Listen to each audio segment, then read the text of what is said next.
Oops. So welcome back.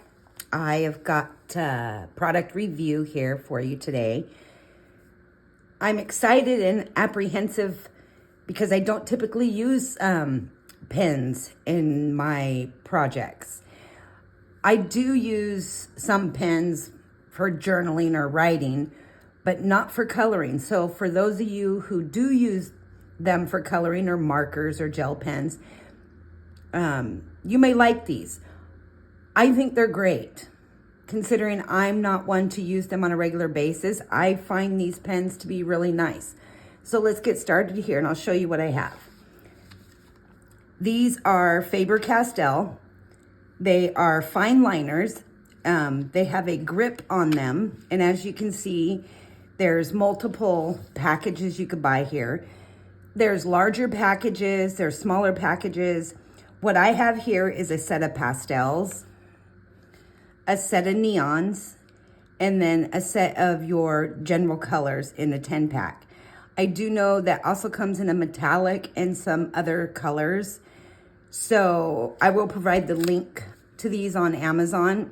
I found these at my local craft store, which I was really surprised, and the price was not bad. They were not expensive. So let me open these pastel ones up here for you and show you. You can see it has a grip on there, which is really nice. Take this cap off. And it is a fine point pen. So these are definitely fine liners. So if you like to journal or use fine liners in your artwork, you might want to try these. I actually find them really nice and really easy to use. The colors are bright. So I pulled out a couple things here.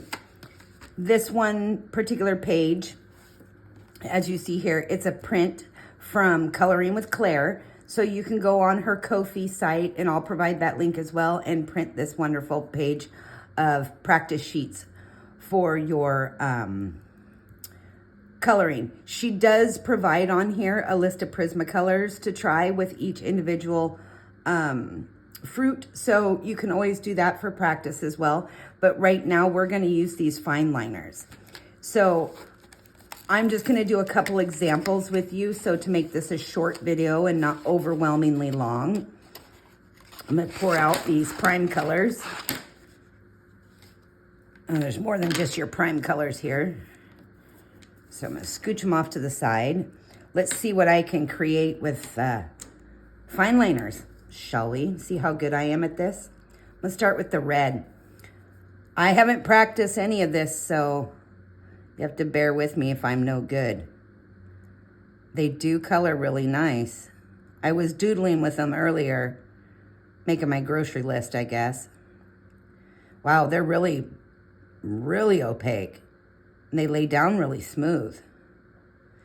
Here I'm trying to do little circles because I'm used to doing colored pencils. How funny is that?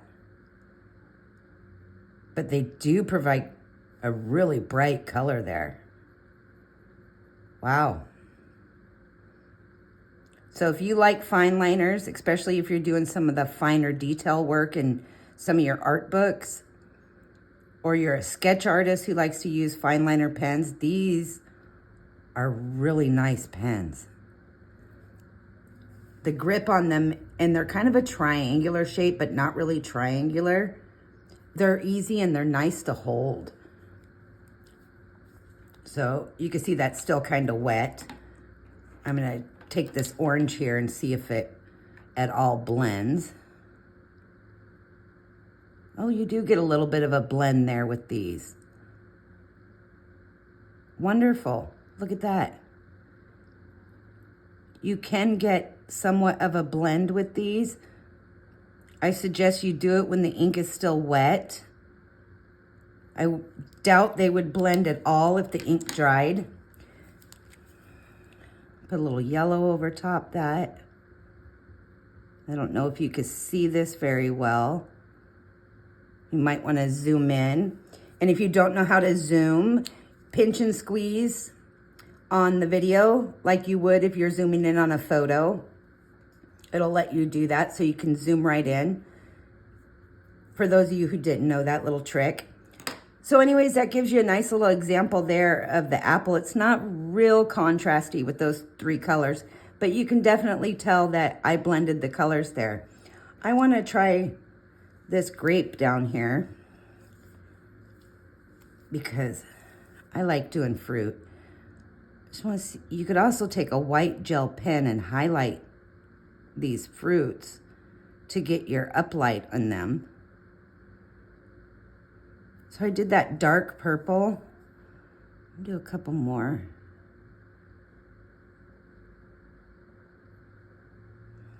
Some of you may have noticed my glasses at the beginning of this video. Yes, I'm getting old and I'm going blind. Not literally blind, but my eyes are getting horrible. I think that's the joys of getting older, right? So now I'm going to apply a little bit of this red. These work really nice for these really small images.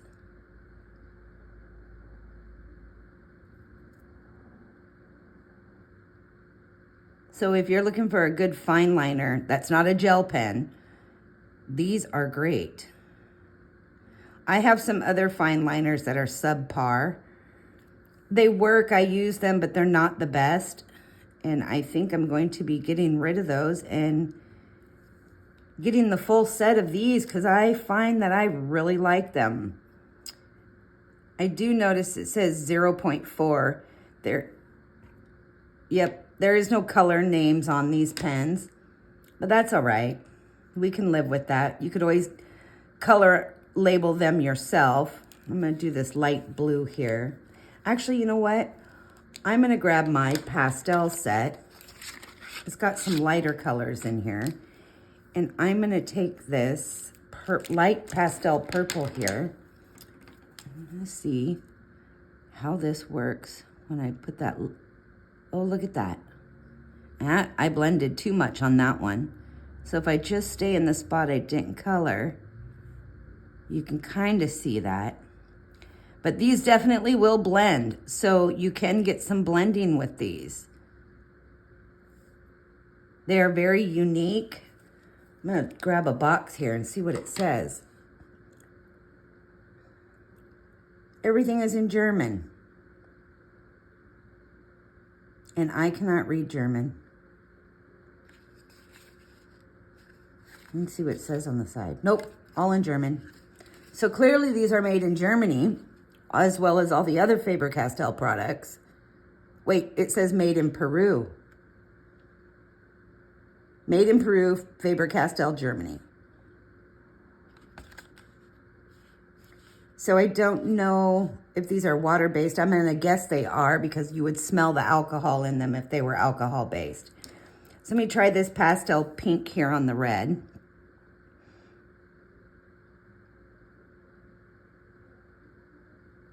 Yeah, you're definitely getting some contrast. I know it's going to be hard to see on camera, but you get just a faint difference in color there.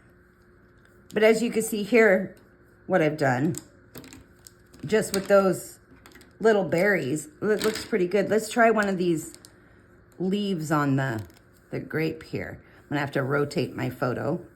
Sorry about that.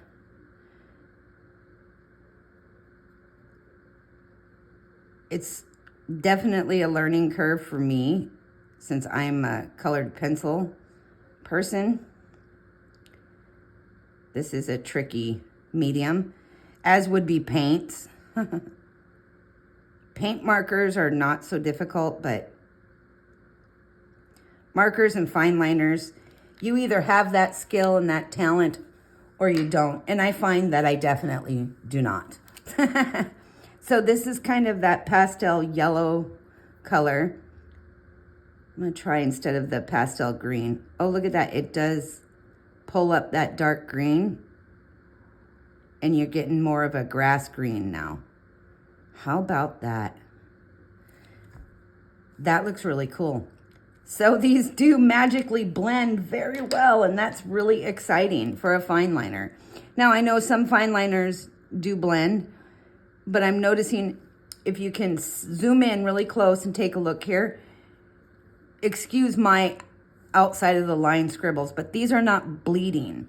They're not causing that feathering on the paper that you get when markers bleed into the fibers of the paper. And this right here is a 67-pound paper. So it's got some tooth and some grain to it. So it definitely would feather out if these were going to bleed out a lot. And I'm not seeing that they do that. Let's do a stroke here on this stem. Yeah, I'm not seeing any bleeding there on that, which is really a positive note. So I find that definitely a bonus. I'm gonna come in here with this little pastel and go in between those lines there. It's that pastel green again. I'm just kind of scribbling in here. And I want to add that pastel yellow in with that green. Like the leaf is turning colors because it's no longer on the tree. Look at that, came out pretty cool. I'm kind of excited about these. I might try to incorporate more use of these in some of my pictures that require really fine detail. I was gonna show you some of the fine liner on these postcards from Johanna Basford. That's why I pulled them out, because they're very small. And so if you want to do the detail work with a fine liner pen, you certainly could. And these would work great because the fine tip on these. You could always color all your leaves, even doing outlines on your drawings. These would be really good for getting in these really tight, small spaces. And look at that color, is just really bright. I'm kind of happy with these. These neon ones will be really neat to use. Okay, so I'm gonna open this postcard book up so I can use the inside cover here. I wanna write. So let's take what's gonna show up good on camera here. Let's just go with black, okay? So part of my handwriting with these, I'm not the best when it comes to, using new mediums, especially when it comes to my handwriting, but I'm gonna write my name here.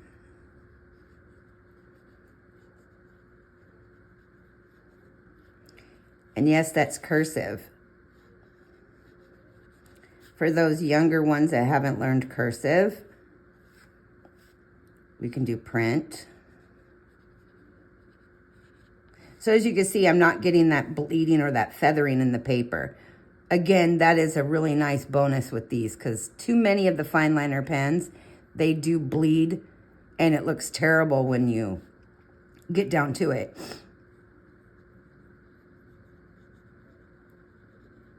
There, that's a little better. They write very nice. So there you have it. So let me close this up and show you again so you can take a quick peek. The two that we did here with the contrasting colors and the color blending. I know it's not perfect, but again, please forgive me because I don't typically use this medium when I do my artwork or my pages. So I'm just going to put these out here. Hopefully you can see these on camera. Pull that down a little bit. So this is what you get in the 10 pack. These are the main colors. Well, there's one more in the 10 pack. So you get all your primary colors and your brown and your blacks. And in the pastel set, you're getting 5 pastels, if you can see those there. And in the neon set, you're getting the yellow, green, purple, pink, and orange. And again, these are the FABER Castell grip fine pens in a 0.4. I found them at Michael's, which I was really shocked to see. And I also, just in case some of y'all want to know a little exciting news when it comes to Michaels. I also saw the FABER Castell Black Edition colored pencils on the shelf. Yay. How exciting is that? So for those of you who are looking for them and do not want to get them on Amazon or order them online, Michaels had them in stock in the store, backed by all the rest of the art supplies and colored pencils, so you may want to go check those out. Anyways, I hope you enjoyed this little short tutorial and product review. I would definitely give these a 5-star rating out of my top favorite pens or fine liners to use, and I think I might be donating my other ones.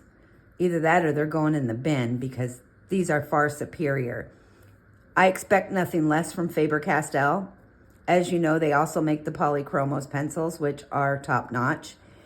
So again, check them out. I'll provide all the links on Amazon, not only to the pens, but the Johanna Basford book as well, and to Claire's Kofi site if you would like to get this page printed out. She has other pages as well, so I hope you enjoy it, and happy creating, everyone.